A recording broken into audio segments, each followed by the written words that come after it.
kebahagiaan yang saya sebut tadi hilang dari diri saya. Kenapa? Karena pengen mobil yang lebih baik lagi. Nah, berarti kebahagiaan yang kita sebut itu adalah semu. Itu hanyalah kesenangan. Rumah juga begitu. Pertama kontrak. Setelah itu bilang sama suami atau sama istri, kira-kira kalau kita punya rumah sendiri bahagia kali ya, walaupun hanya tanah 70. Bangunan 45.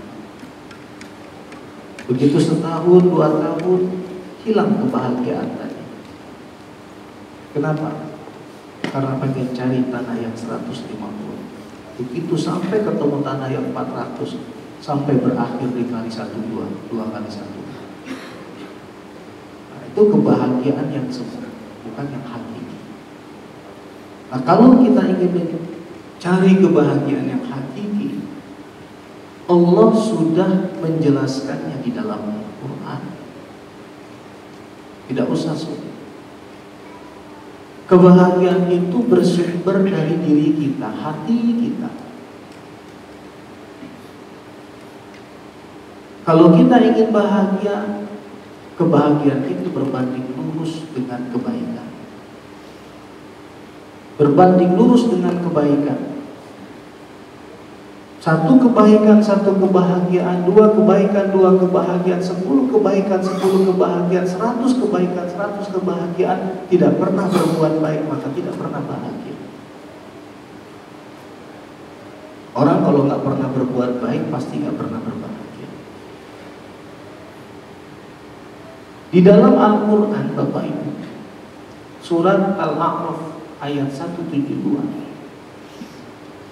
Allah menyatakan ketika Allah menciptakan manusia, usia manusia dalam kandungan 120 hari, ruh akan ditiupkan kepada kandungan yang 120 hari. Allah nyatakan kepada ruh, alastu bi rabbikum, bukankah aku adalah Tuhanmu? Maka semua ruh menyatakan, qalu bala syahidna, kami bersaksi ya Allah Engkaulah Tuhan kami. Ternyata menurut Ismail Al-Faruqi, salah seorang cendekiawan muslim, itulah awal kebenaran. Allah menitipkan kebenaran di dalam diri manusia. Ketika manusia bersumpah kepada Allah, berjanji kepada Allah, alastu bi rabbikum, qalu bala syahidna, bukankah aku adalah Tuhanmu? Kami bersaksi Engkaulah Tuhan kami. Itulah kebenaran awal Allah menetapkan pada diri manusia. Makanya Rasulullah menyatakan, kullu mauludin yuladu 'alal fitrah, setiap yang terlahir dalam keadaan suci. Manusia tumbuh berkembang sejalan dengan ada kebenaran di dalam dirinya. Coba kita lihat, setiap perbuatan baik pasti berbanding lurus dengan kebenaran yang sudah dititipkan Allah pada diri kita. Maka apa yang dihasilkan? Kebahagiaan. Setiap perbuatan buruk pasti bertentangan dengan kebenaran yang dititipkan Allah pada diri manusia. Maka apa yang terjadi? Penderitaan. Maka gak ada di dalam perbuatan zina itu orang yang berzina mengatakan aku bahagia sekali.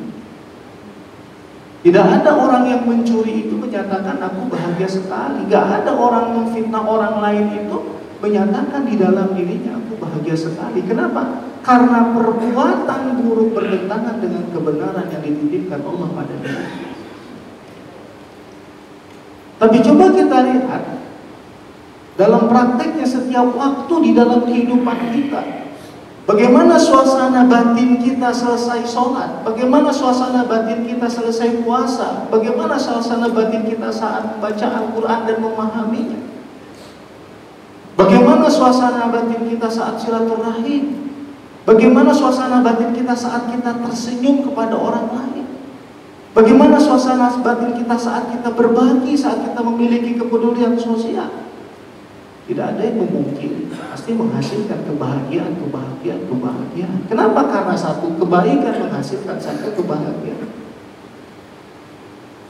Jadi sebetulnya yang saya katakan kebahagiaan itu tidak kita temukan di luar dari diri kita. Kita nggak bicara rumah, tapi yang kita bicarakan adalah manfaat rumah. Kita nggak bicara seberapa besar harta kita, tapi yang kita bicarakan adalah seberapa bermanfaatnya harta kita. Kita tidak lagi membicarakan seberapa banyak usia kita, tapi seberapa bermanfaatnya usia kita. Nah, di situ letak kebahagiaan sebenarnya. Makanya yang namanya kebahagiaan itu berbanding lurus dengan nilai-nilai kebaikan.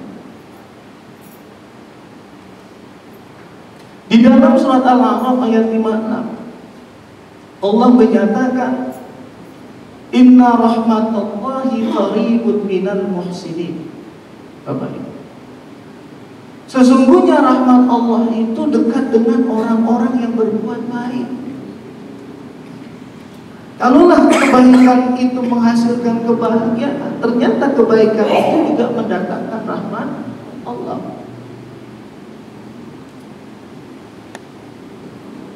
Ada Pak Ferry. Pak Ferry ini orang baik, maka rahmat Allah dekat dengan beliau. Ada Pak Bambang, orang baik, maka rahmat Allah dekat dengan beliau. Ada Ustadz juga orang baik, maka rahmat Allah dekat dengan beliau. Ada Pak Adrian, orang baik, maka rahmat Allah dekat dengan beliau. Ada ibu-ibu, setiap bapak ibu, ada Pak Rizky, semuanya orang baik, maka dekat dengan rahmat Allah. Nah, kalau orang baik berkumpul, berarti dihimpun oleh lapisan rahmat. Inna rahmatallahi qaribun minal muhsinin. Apa itu rahmat? Rahmat itu cinta, kasih sayang, kemuliaan.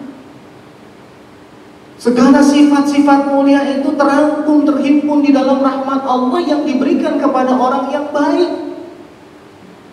Nah, siapa yang disebut dengan muhsinin? Yang disebut dengan muhsinin itu di dalam surat Luqman ayat 2, ayat 3, ayat 4, hudaw wa rahmatan lil muhsinin.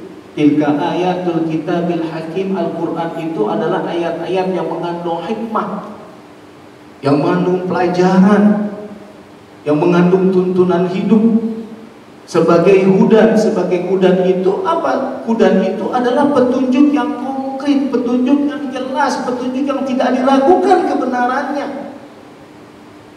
Maka ditantang oleh Allah, siapa yang bisa buat seperti ayat-ayat Al-Quran? Dia cahaya, hudan, wa rahmatan lil muhsinin, dan rahmat bagi muhsinin. Siapa yang disebut dengan muhsinin? Di dalam surat Luqman ayat 2, 3, 4, allazina yuqimunas shalah. Orang-orang yang mendirikan sholat. Maka pokok dari seluruh kebaikan manusia itu as-shalah. Awwalu ma yuhasabu bihil abdu as-shalah. Yang pertama dihitung dari seorang hamba adalah sholatnya. Bukti ketundukan kepatuhan seorang hamba di hadapan Tuhannya adalah sholatnya. Dan Rasulullah SAW menyatakan, saat yang paling indah di dalam hidupku saat aku dalam keadaan sholat, dan saat paling dekat aku dengan Allah saat aku dalam keadaan sujud. Jadi percuma kita berbuat baik kalau kita tidak sholat. Kenapa? Karena rukun Islam. Setelah syahadat kita kepada Allah dan Rasulnya adalah as-sholat. Apa urgensi sholat, Bapak Ibu? Urgensi sholat di dalam Al-Quran, Al-Baqarah 153, ya ayyuhalladzina amanu sta'inu bis-sabri was-salat. Wahai orang-orang yang beriman, minta tolonglah kamu dengan sabar dan sholat. Allah menyatakan ini, menegaskan ini agar orang beriman itu kalau dia butuh sesuatu kepada Allah, kalau dia sadar bahwa dia punya hajat, dia punya banyak kebutuhan, dia punya banyak harapan, dia punya banyak keinginan, as-sholat. Minta tolonglah kepadaku dengan sabar dan sholat. Sabar dalam ketaatan, sabar dalam kepatuhan, sabar dalam ibadah, sabar menghadapi berbagai cobaan, ujian hidup, dan as-sholat. Makanya di dalam ayat Al-Baqarah 155 Allah nyatakan, karena engkau akan menghadapi berbagai problematika hidup.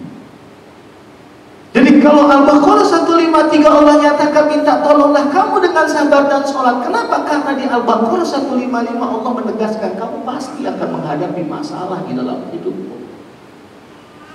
Kamu pasti menghadapi problematika di dalam hidupmu, walaupun problematikamu itu adalah bisyai'in minal khawfi wal ju' wa naqsi minal amwal wal anfus wat thamarat.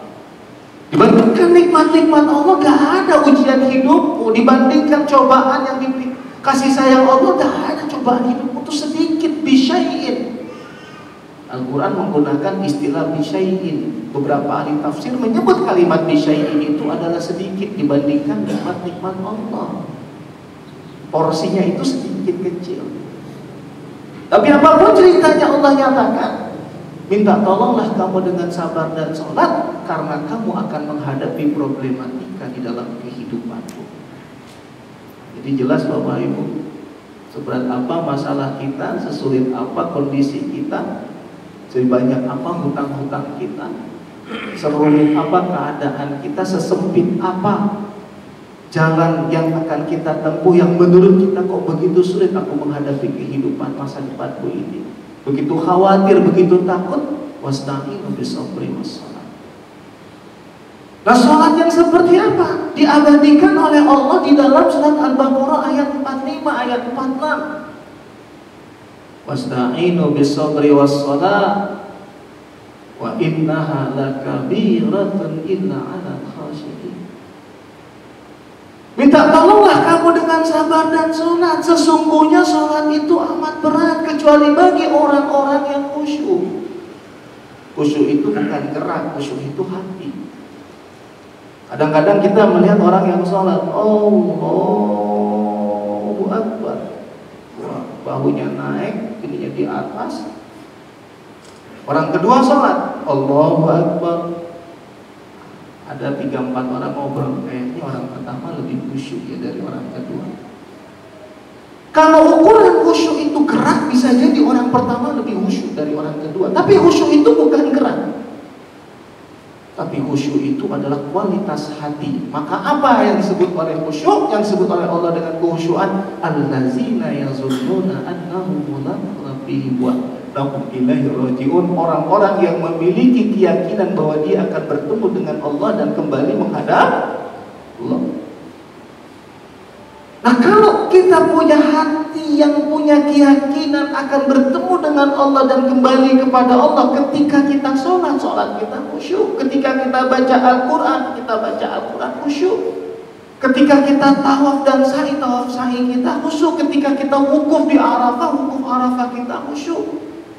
Ketika kita silaturahim, silaturahim kita khusyuk. Yang dimaksud dengan khusyuk, silaturahim itu membawa kebaikan. Karena apa? Karena hati kita punya keyakinan akan bertemu dengan Allah dan kembali menghadap Allah. Makanya tidak ada sebetulnya kursus sholat yang khusyuk itu tidak ada. Kenapa? Karena kualitas kekhusyuan itu terhubung dengan kualitas hati. Halal haramnya yang kita makan, amal kebaikan yang menghasilkan cahaya di dalam hati kita. Di dalam surat Al-Ma'arij, Bapak Ibu, surat Al-Ma'arij surat 70 ayat 19, 20, 21, 22, innal insana khuliqa halu'a. Manusia itu diciptakan berkeluh kesah. Ya kan? Iza massahu syarru jazu'a. Kalau dapat kesulitan dia mengeluh. Wa iza massahul khairu manu'a. Kalau dapat kebaikan dia lupa, dia kikir. Ada nggak di situ kita? Kalau dapat masalah ngeluh, nggak punya uang, semua orang tahu punya uang, diam-diam. Ada jemaah saya, Ustaz, rumah mau dijual, Ustaz, doain. Saya nggak bisa ngapa-ngapain, nggak megang uang, Ustaz. Setiap ketemu di pengajian doain, Ustaz. Iya, saya doain, insya Allah. 8 bulan nggak ngaji, ketemu gua, apa? Alhamdulillah sehat, Ustaz. Gimana masalah? Ya alhamdulillah sudah berlalu, Ustaz. Rumah gimana? Oh, udah lama laku, Ustaz. Udah lama, Ustaz. Ya kan, ngaji udah hilang, gitu kan. Ketika nggak punya uang ngaji, rajin, punya uang ngajinya hilang. Begitu ketemu gimana masalahnya? Oh, udah lama selesai, Ustaz. Perasaan dulu setiap ketemu di pengajian ceritanya susah aja. Nah itu manusia itu. Kalau dia ngomong juga saya nggak tentu, belum tentu saya minta bagian dari jual rumahnya. Nggak usah takut. Padahal cuma butuh kita menyatakan alhamdulillah. Iza massahu syarru jazu'a wa iza massahul khairu manu'a. Manusia ini labil sekali. Harusnya ketika dia dapat nikmat, dia bersyukur. Ketika dia dapat cobaan, dia bersabar. Bersyukur itu apa? Menempatkan semua nikmat yang diberikan Allah kepada kita untuk mendekatkan diri kita kepada Allah. Sabar itu apa? Menahan diri untuk tetap taat, untuk tetap patuh, untuk tetap kuat menghadapi berbagai keadaan, untuk tidak melakukan perbuatan maksiat dalam situasi dan kondisi yang sulit sekalipun. Nah, Allah nyatakan illal musallin, Bapak Ibu. Kecuali orang-orang yang sholat. Jadi orang yang sholat itu punya kekuatan menghadapi berbagai keadaan. Orang yang sholat itu diberi kearifan, kebijaksanaan, kecerdasan menyikapi kehidupan sesulit apapun keadaan hidupnya. Dan itu janji Allah di dalam Al-Quran, illal musallin allazina hum ala sholatihim daimun. Jadi tadi yang pertama sholat yang khusyuk, yang kedua adalah sholat yang setia. Jadi nggak bisa kita punya kebutuhan banyak kepada Allah, sholat kita cuma subuh aja, zuhur enggak, atau asar aja, maghrib enggak, atau isya saja kemudian subuh enggak, atau zuhur, asar, maghrib, isya enggak. Kenapa harus daimun, harus setia, harus istiqomah, harus konsisten dalam membangun komitmen kita kepada Allah Subhanahu wa ta'ala? Itu daimun. Di dalam surat 23 ayat 9, walladzina hum ala shalawatihim yuhafizun. Yang ketiga itu sholat yang kita pelihara. Apa yang kita pelihara? Ada ulama menyatakan yang dipelihara adalah sholat-sholat wajib. Ada ulama menyatakan yang dipelihara adalah sholat-sholat sunnah. Karena yang wajib sudah pasti. Nah yang sunnah ini harus ada upaya kita memelihara sholat-sholat sunnah kita. Jadi ada sholat yang terpelihara, ada sholat yang setia, ada sholat yang khusyuk. Itu kalau kita rangkum ketiga hal itu di dalam aktivitas ibadah sholat kita, maka insya Allah jelaslah itu yang dinyatakan oleh Allah, ya ayyuhallazina amanu sta'inu bis-sabri was-shalah. Ya. Nah kita kembali kepada surat Luqman. Di Al-A'raf ayat 56 tadi Allah nyatakan inna rahmatallahi qaribun minal muhsinin. Sesungguhnya rahmat Allah itu dekat dengan orang yang beriman. Sering di dalam doa-doa kita, ya Allah anugerahkan kami rahmatmu ya Allah, karuniakan kami rahmatmu ya Allah. Dijawab oleh Allah, rahmatku dekat dengan orang-orang yang berbuat kebaikan. Siapa orang yang berbuat baik? Luqman menyatakan alladzina yuqimunas shalah. Yang kedua, wa yu'tunaz zakat.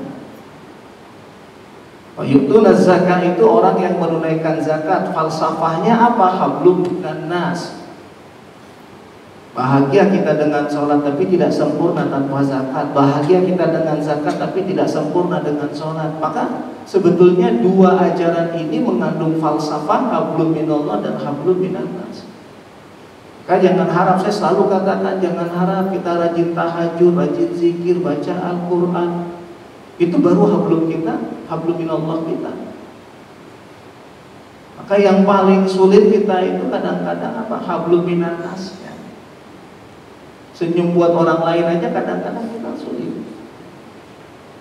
Padahal tabassumuka ala wajhi akhika shadaqah. Senyummu buat saudaramu adalah sedekah.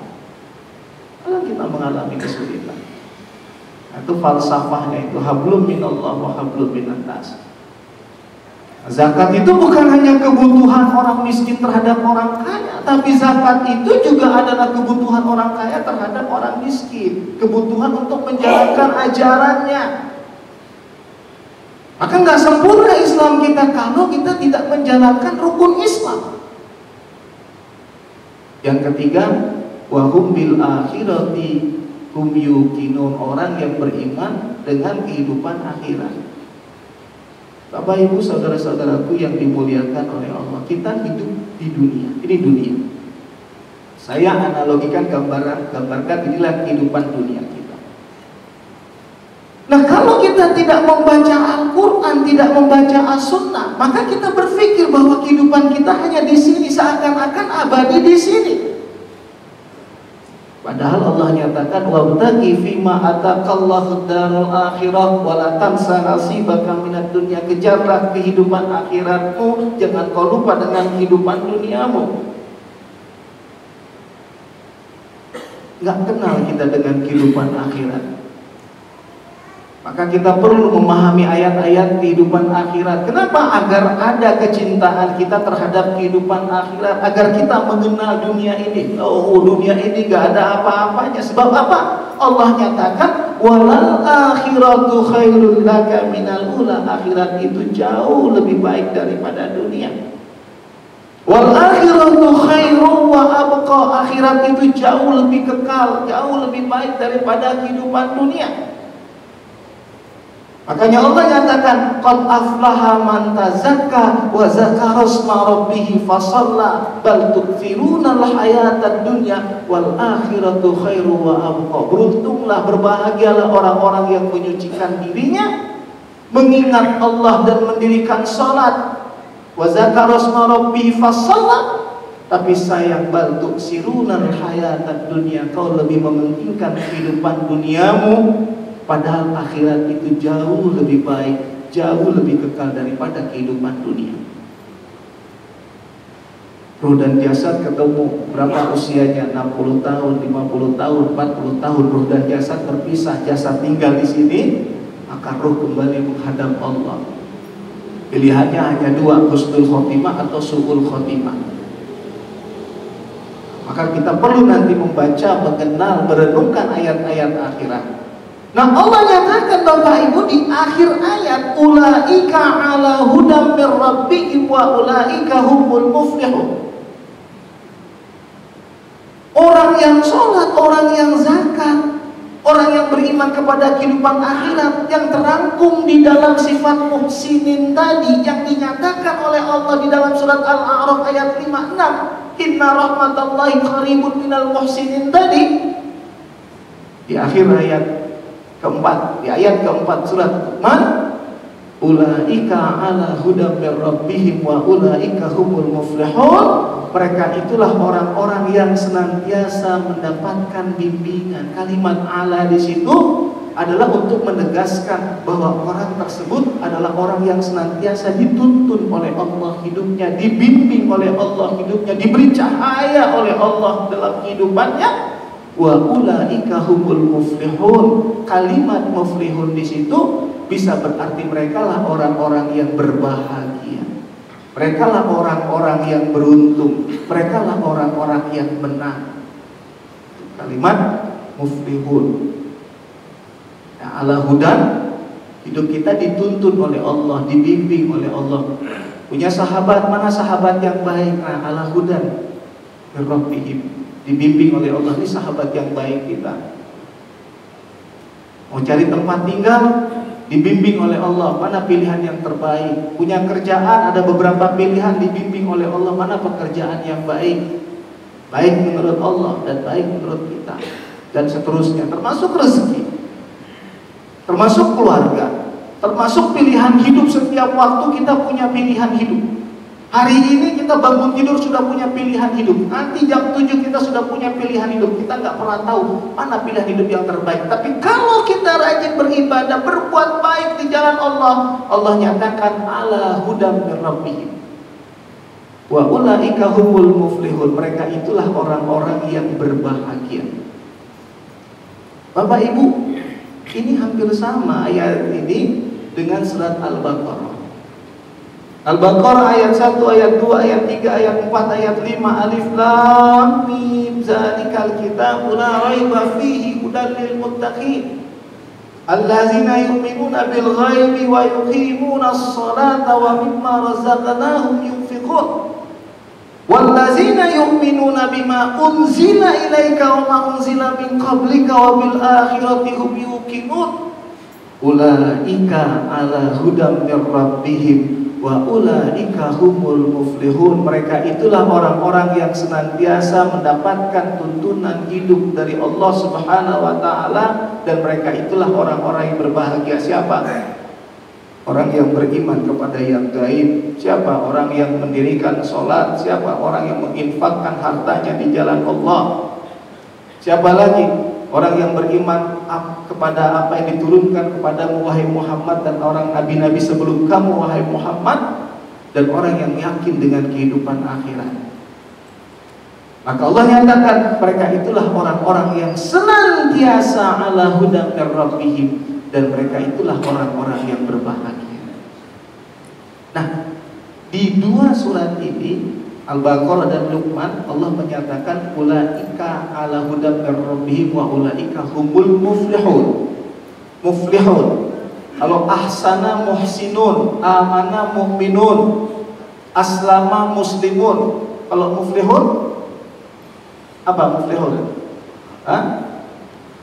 Ahsana muhsinun, aslama muslimun, amana mu'minun. Kalau muflihun aflaha.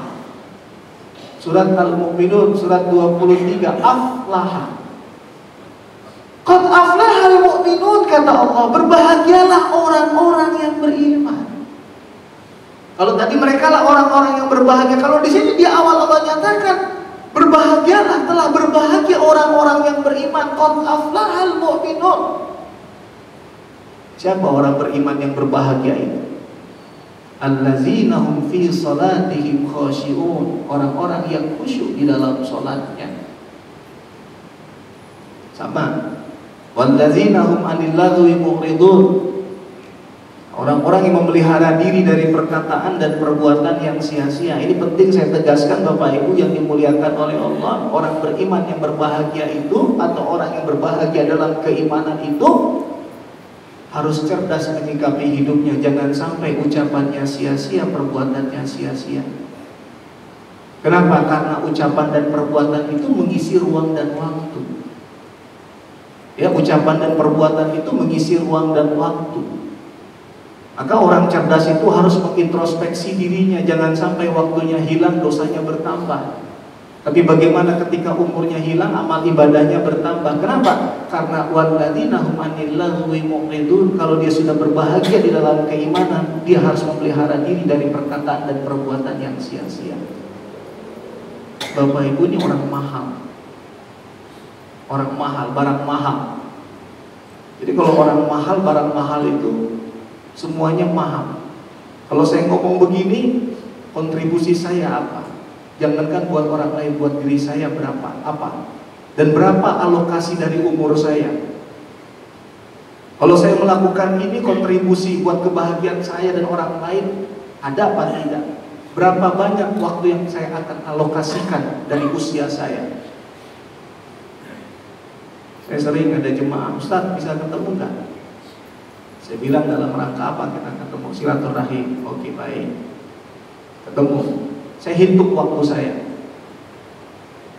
Jalan berapa jam macet, pulang pergi. Ketemunya seperti apa manfaatnya dunia akhirat. Jadi kalau akhirnya ketemu kemudian yang diobrolin gak jelas, memfitnah orang lain, bergunjing, jalan 1,5 jam macet, pulang pergi sudah 3 jam, ngobrol 2 jam, 5 jam. Saya pasti di penghujung waktu menjelang tidur hari ini saya rugi 5 jam. Umur saya berkurang, dosa saya bertambah. Ya, umur saya berkurang, dosa saya bertambah. Tapi hari ini, pagi ini, berapa jam kita mengalokasikan waktu dari usia kita sejak kita bangun tidur? Bapak Ibu tahajud, langkahkan kaki ke masjid setiap 1 langkah 10 kebaikan. Laksanakan sholat sunnah fajar. Sholat sunnah fajar itu timbangannya mengalahkan dunia dan seisinya. Kemudian mendengarkan tausiah, sholat subuh, kemudian sholat tausiah. Umur kita berkurang 2 jam, tapi kita membarternya dengan pahala dan ampunan Allah. Umur kita berkurang 2 jam, tapi ibadah kita bertambah. Nah, itu cara orang cerdas menyikapi hidup. Orang beriman yang cerdas menyikapi hidup. Kenapa? Karena dasarnya Allah mengatakan walladzina hum 'anil lagwi mu'ridun. Makanya kita harus berhitung dengan usia kita. Lah kira-kira kalau Allah katakan kira-kira di setahun lagi hidup, bagaimana menjadikan 1 tahun ini berharga untuk menutupi keburukan masa lalu kita, kan begitu. Walladzina hum 'anil lagwi mu'ridun. Ya. Qad aflahal mu'minun alladzina hum fi shalatihim khashi'un walladzina hum 'anil lagwi mu'ridun walladzina hum lizzakati fa'ilun. Kebahagiaan itu juga dekat dengan zakat. Walladzina hum li furujihim hafizun, orang-orang yang memelihara kehormatannya, kemaluannya. Illa ala azwajihim aw ma malakat aymanuhum, dan seterusnya. Yang paling penting adalah menjaga kemaluan. Rajin sholat, rajin zakat, tapi senangnya berzina misalnya. Ya, hilang itu semua amal ibadah kita. Ya. Ada jemaah, beberapa jemaah buat pengakuan dengan saya, Ustaz, saya khilaf saya. Sekarang saya menderita ini Ustaz. Menderita apa? Saya bilang. Pokoknya saya menderita Ustaz. Menderita apa? Saya gali Ustaz. Saya berzina Ustaz.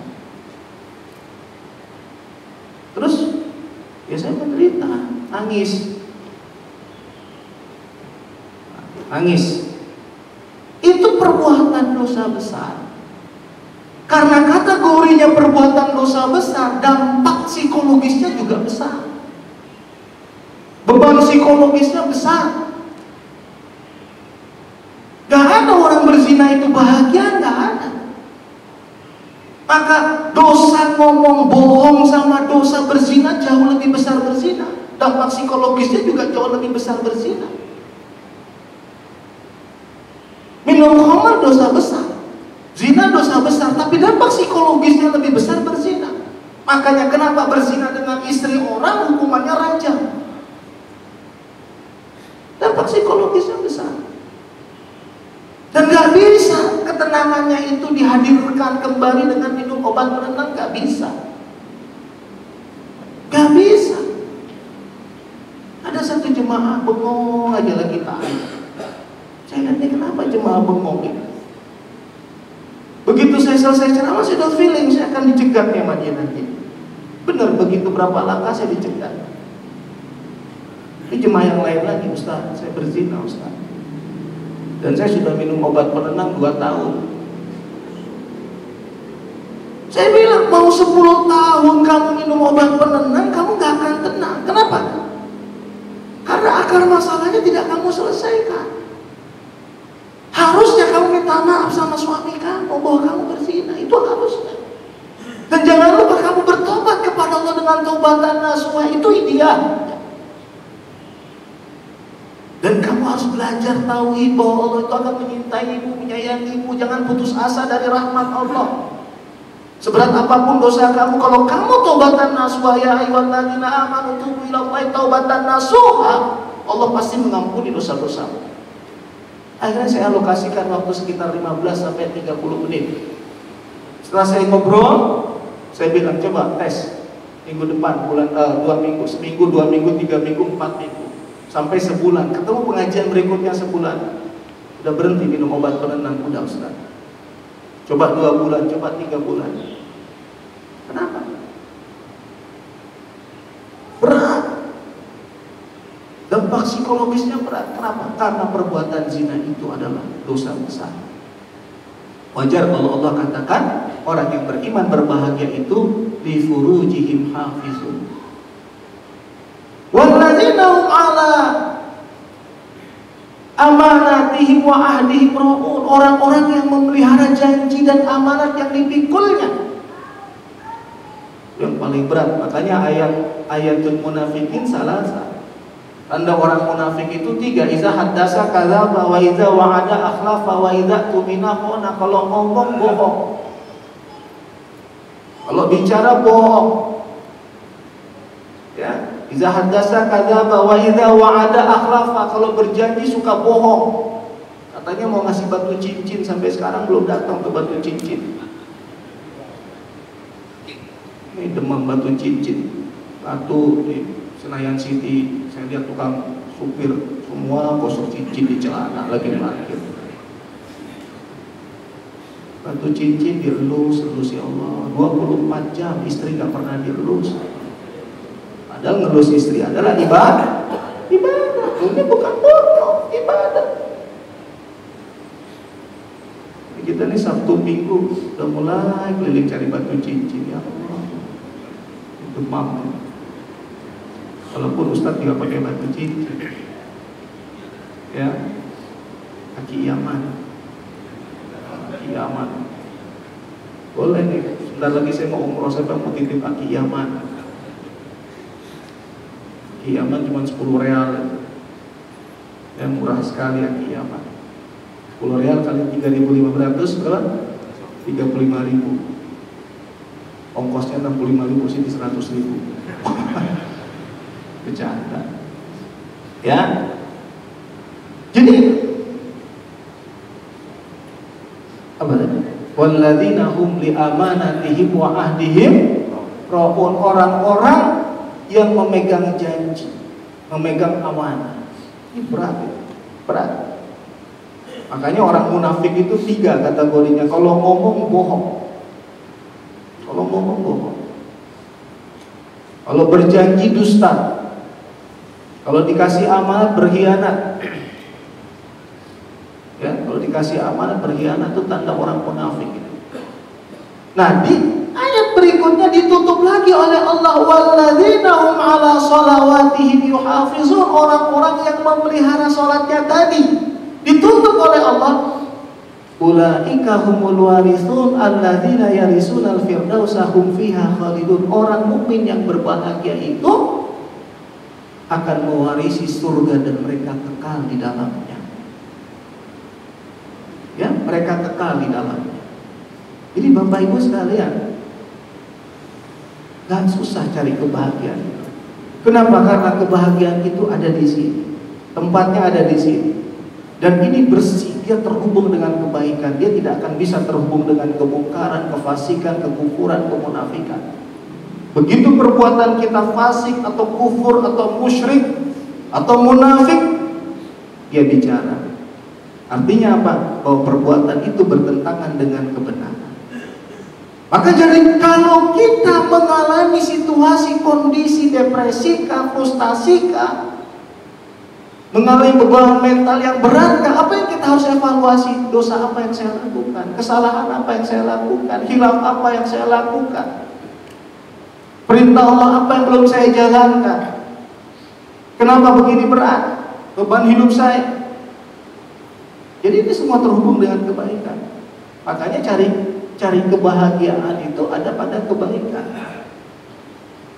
Nah, ini dekat kalimat muhsinin. Tadi di Al-Baqarah disebut oleh Allah dengan kalimat muttaqin. Ya, jadi muhsinin dan muttaqin karakteristiknya hampir sama. Nah, apapun ceritanya, Allah nyatakan bala man aslama wajhahu lillahi wa huwa muhsin falahu ajruhu 'inda rabbih wala khaufun 'alaihim wala hum yahzanun. Barang siapa yang menundukkan dirinya kepada Allah, ketundukan itu disertai dengan kebaikan, dengan berbuat baik, wa huwa muhsin, maka baginya pahala di sisi Tuhannya, dan kemudian disempurnakan oleh Allah. Mereka tidak pernah takut dan tidak pernah bersedih hati. Jadi kalau nggak pernah takut, nggak pernah bersedih hati, berarti apa? Bahagia. Makanya nggak ada sebetulnya orang beriman itu, orang Islam yang menjalankan agamanya takut tuh nggak ada, sedih itu nggak ada. Kenapa? Karena kebahagiaannya jauh lebih besar. Ya, kebahagiaannya jauh lebih besar. Itu saja bekal kebaikan dan kebahagiaan di dalam hidup kita, Bapak Ibu, saudara-saudaraku yang dimuliakan oleh Allah. Saya selalu mengingatkan, kita mengisi ruang dan waktu yang tersisa sekarang. Kita nggak pernah tahu apakah sebulan, 2 bulan, 6 bulan, 1 tahun atau 2 tahun waktu yang tersisa ini. Tapi yang jelas, sering kita mengatakan, aduh, gak terasa sudah sore. Sebetulnya gak terasa dalam perjalanan waktu kita, umur kita sebenarnya. Maka ketika orang mengatakan, orang tua mengatakan, saudara mengatakan, atau kita mengatakan kepada saudara kita, hargai waktu, sebenarnya adalah hargai umurmu. Jadi jangan sampai umur itu kehilangan nilainya, kehilangan maknanya. Dan selalu saya juga mengatakan bahwa yang paling berharga itu adalah waktu, yang paling dekat itu adalah kematian. Pagi ini banyak orang-orang yang berada di injury time. Ya, di ruang ICU itu berada di injury time. Yang sedang minta perpanjangan waktu. Kalau di sepak bola berapa perpanjangan waktunya? 15 menit. Nah, ini mereka nggak tahu bayar. Di ruang ICU 25 juta sehari. Kalau 10 hari 250 juta. Kalau 20 hari 500 juta. Minta perpanjangan waktu. Artinya kan orang yang di ruang ICU itu semua sedang minta perpanjangan waktu. Bayar 500 juta untuk perpanjangan waktunya. 30 hari 750 juta. 40 hari 1 miliar. Sementara kita punya waktu. Orang-orang butuh waktu membayar. Kita punya banyak waktu yang tersisa ini, kadang-kadang gak kita maknai. Ada orang sedang menebus waktunya, ya, menebus waktunya. Kalau di sini ada dunia, ya dunia itu uang lah saya katakan. Di sini kita untuk mendapatkan uang, dapat uang, kita tebus dengan waktu kita, dengan waktu dan kesehatan tentunya. Begitu uang dapat, kesehatan hilang. Berapa gaji 1 bulan? 30 juta, 40 juta, kesehatan hilang. Begitu ditebus lagi dengan 40 juta, tak dapat. Karena masuk ruang ICU 25 juta satu malam, satu hari. Jadi nggak cukup 40 juta ini untuk menebus waktu dan kesehatan yang hilang. Maka apa yang paling berharga? Waktu, kesehatan. Ya, banyak orang yang sekarang sedang berobat membayar waktunya. Tapi banyak orang yang membuang waktunya. Ada orang yang butuh waktu, ada orang yang membuang waktunya nongkrong di pinggir jalan, membuang waktu, ngobrol, gak jelas apa yang diobrolin, membuang waktu. Ya, membaca apa yang dibaca, gak ada kontribusinya untuk kebahagiaannya dunia akhirat, membuang waktu. Jadi dia buang umurnya, sementara ada orang yang sedang membayar umurnya, menebus umurnya. Nah, kita ada di mana Bapak Ibu? Ya, dan suatu saat kita nggak pernah tahu apakah kita juga suatu saat akan menebus waktu kita dengan uang kita nggak tahu. Makanya di antara doa kita, Allahumma inna nas'alukal afwa wal afiyah. Afiyah itu apa? Jadi kalau sehat tapi tidur itu nggak afiyah, tapi sehat ibadah itu namanya afiyah. Sehat menuntut ilmu itu afiyah namanya. Sehat dakwah di jalan Allah afiyah namanya. Tapi sehat duduk-duduk itu nggak afiyah. Sehat tapi nggak afiyah.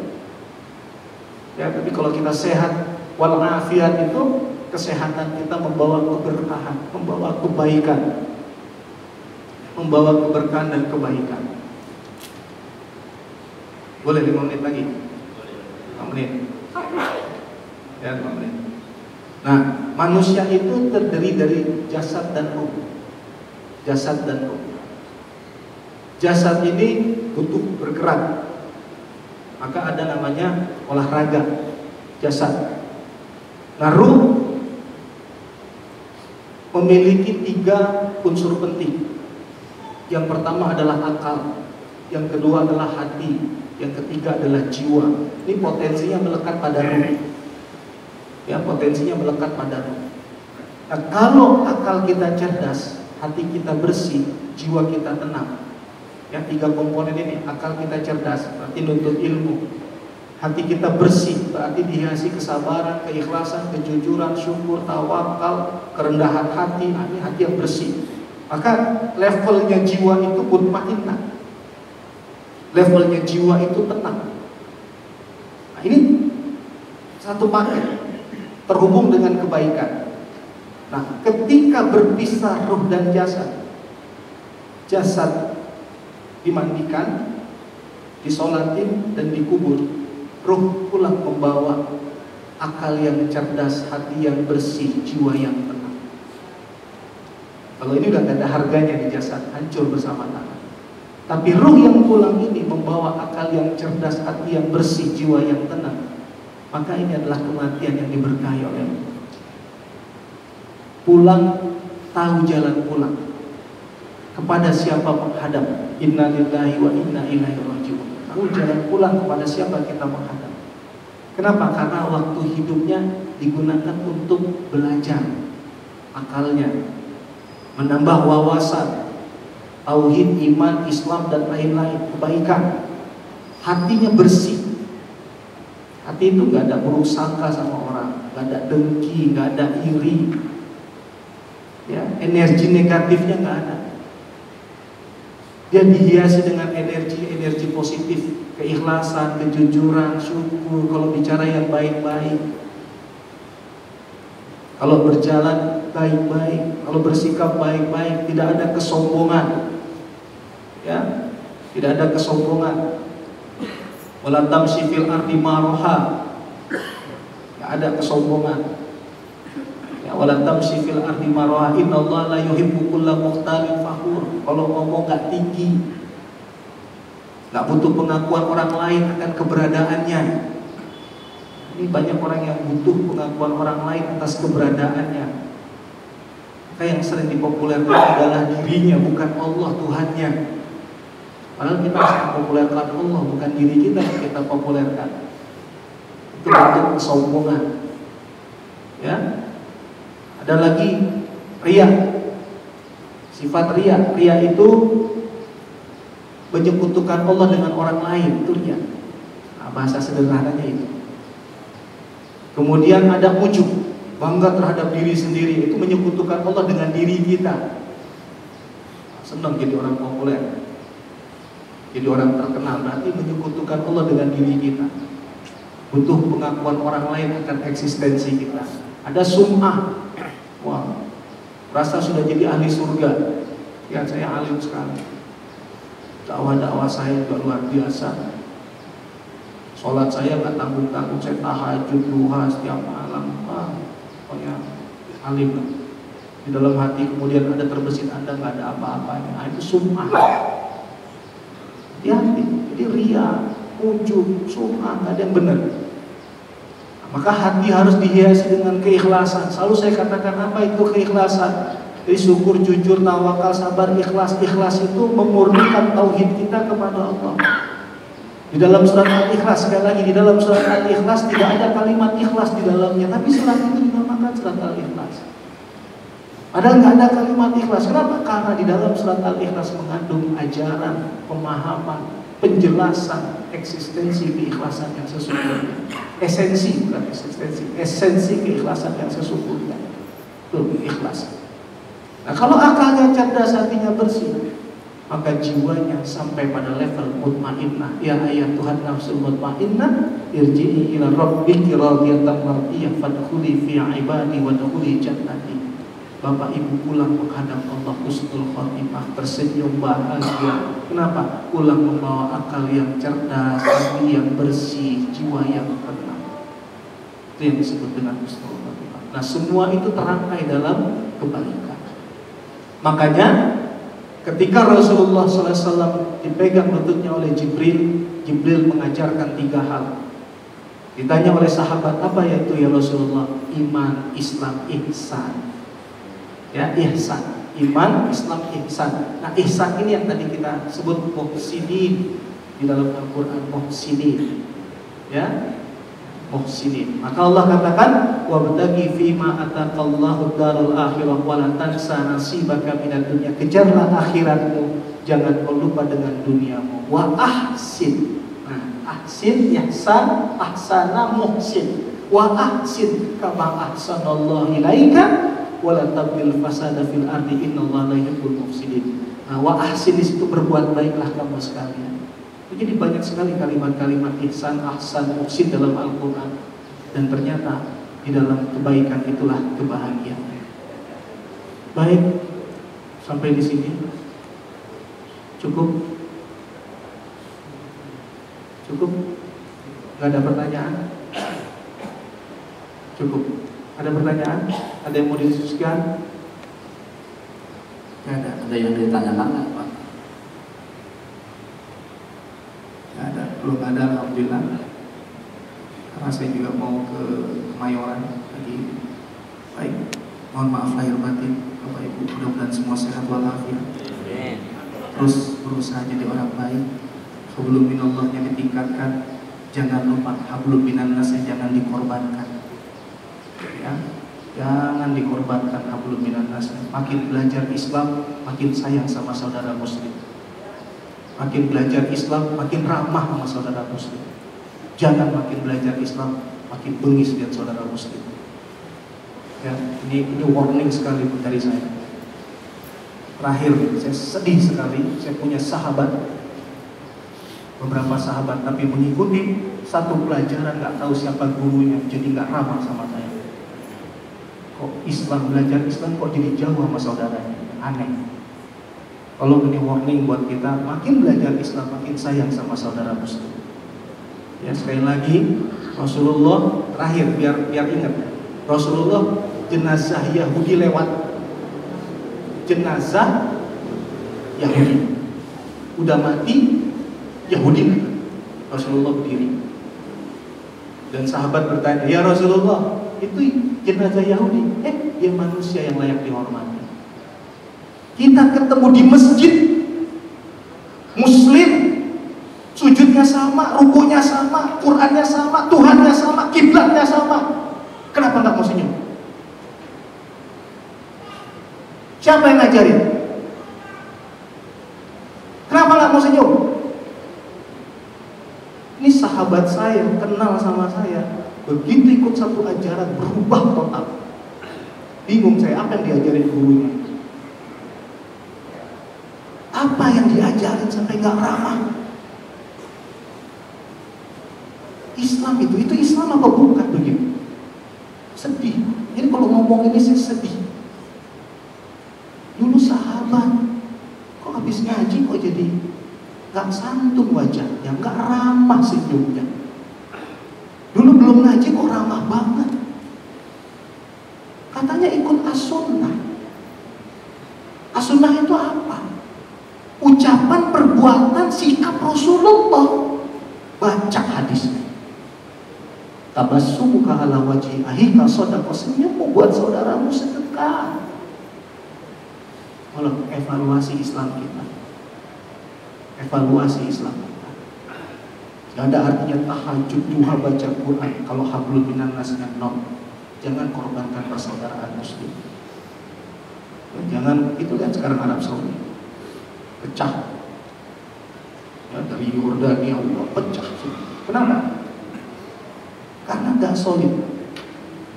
Udahlah. Berkali-kali saya katakan, masalah kunut gak kunut, udahlah, itu urusan Allah lah. Yang penting sholat subuh. Udahlah, gak usah jadi masalah. Orang mau pakai tahlil, gak pakai tahlil, dia tanggung jawab nanti di hadapan Allah. Yang penting kita bersaudara, Tuhan kita sama, Quran kita sama, kiblat kita sama, Ramadan sama-sama puasa, sama-sama sujud. Udahlah. Kebenaran mutlak hanya milik Allah. Yang penting kita jaga persaudaraan, kita cinta kasih di antara kita. Orang mau tahiyatnya goyang-goyang, gak goyang-goyang, sudah. Udah, yang penting bersaudara. Dan jangan kayak saya udah mantap begini muka, gak ada senyum lagi. Kiamat. Islam rahmatan, di mana kita berada di situ membawa kebaikan, khususnya buat saudara kita dong. Ustaz juga datang, saya bahagia. Datang, subhanallah, ya Allah. Duduk dia di sini saya, subhanallah. Begitu. Jadi di mana dia datang, di situ dia membawa kebaikan. Jangan kita di situ datang, kita bawa mudarat. Kan saya pernah bilang, di saat kita datang semua orang tersenyum, di saat kita pergi semua orang menangis. Jangan sampai ketika kita datang orang menangis. Gila datang lagi. Begitu pulang dia sujud syukur, alhamdulillah ya Allah sajadah wajah ya. Jangan sampai Kita datang orang resah, kita pergi orang bahagia. Harusnya ketika kita datang orang bahagia, ketika kita pulang orang mendoakan kita. Ya Allah, terima amal ibadahnya ya Allah. Bapak Ibu, tolong saudara muslim, ikatan persaudaraan muslim itu penting. Itu azas gitu. Waqtasimu bihablillahi jami'an wa la tafarraqu wadhkuru ni'matallahi 'alaikum id kuntum a'da'an fa'alafa baina qulubikum. Ini belajar Quran, belajar hadis kok makin jauh sama saudaranya. Aneh. Bingung saya. Bingung gak Ustaz? Kok belajar Quran, belajar hadis makin jauh sama saudara? Bingung saya bingung. Ya Bapak Ibu, tolong kita jaga persaudaraan kita dunia akhirat. Itu saja yang bisa saya sampaikan. Mohon maaf lahir batin. Ya karena ini bentuk kesedihan dan keprihatinan saya. Ya. Sekian dari saya. Subhanakallahumma bihamdika asyhadu an la ilaha illa anta astaghfiruka wa atubu ilaik. Assalamualaikum warahmatullahi wabarakatuh.